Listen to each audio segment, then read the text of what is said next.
Hello everybody, today I'll be doing a basic overview and opinion of the Echo 316 by Dilton and 223.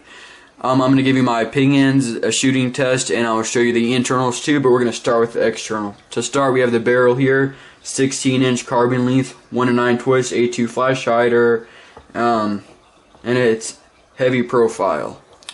Arguably good or bad, I say good. It has the F mark under front sight, so it's all good to go. Now let's move on to the upper receiver here, and then we'll get to the handguards. The upper receiver is forged 7075 T6 aluminum, has M4 feed ramps, A3 flat top with T marks, and it is mil spec.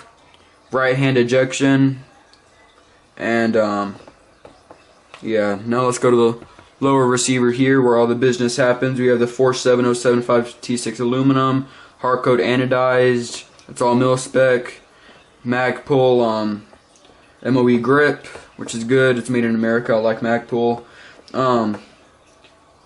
Yeah, and a Magpul trigger guard underneath the trigger. We have the aluminum mag catch button there on the side. You can't really see it, a little too dark. And it is semi-auto, of course, and H buffer. Now let's move on over back to the MOE handguards here, the MO handguards. Magpul handguards, of course, aluminum delta ring, and heat resistant polymer construction. Go over to the Buttstock. There's not too much to do about this. I do like it for being a basic stock. You can pick it up for around $60 separately. Magpul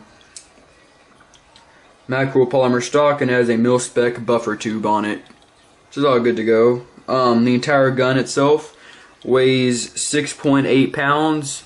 The total length of it is 36.75 extended and 33 collapsed. And you will receive one 30-round PMag with this and a gun lock. And I will be going through the internals now and showing you the bolt carrier. Without getting too in-depth, let's go ahead and go over the bolt and carrier. It is phosphated 8620. It is HPT and MPI tested, and the bolt is a Carpenter 158. The entire thing is heat treated and plated. The entire thing is mil spec. It's all chrome lined in the carrier. The carrier key is chrome lined, attached with grade 8 screws. And the bolt and carrier is properly staked, and the gas key is sealed, so you don't have to worry about any of that from the factory. Now let's get to my general opinions on this weapon. I find this gun to be pretty good for the money. You can get it for $720 on grabagun.com. I'm not sure if any of that changed, but I do like all the Magpul furniture. As this being my first AR, I think it's a really good benefit for the price. I did have to get me a rear M-bus Magpul sight for it. It didn't come with a rear sight. It has a fixed front sight, which is arguably good or bad. You don't have to worry about it ever having to have a front sight on it. That can fall or break off like the rear sight, but again, scopes and stuff, you're probably gonna have to get a riser depending on the height of it. I haven't really had to use the forward assist at all yet. It's good to have though, compared to the S&W Sports and other sport models of AR-15s. But actually shooting the gun, it shoots really good.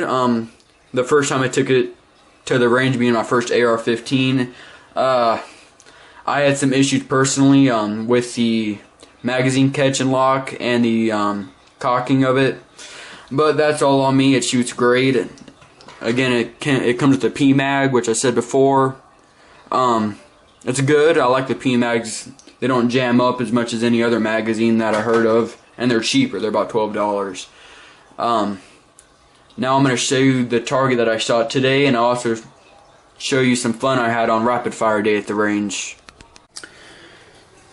The first time I went to the shooting range, well actually the second time, I was using this 4x zoom NC Star Mark III illuminated reticle sight, which I have a review for on my channel. I couldn't get to use this though because I have to get a rail riser because it is really low on the gun. It won't even go over the front sight, so I can't really get an accurate picture with it. Sorry, but I did get to shoot with the M-bus rear sight, which I got for about $50, and this is what I shot with it. General groupings, it's okay, but this is with the wind and the and the first time that I ever shot with this rear sight. I have to say it's okay. I got a lot in the bullseye. I didn't really get any outside of the controller looking thing on him, on his chest. I guess that's Osama, I'm not sure. Creepy face on him, but it's good.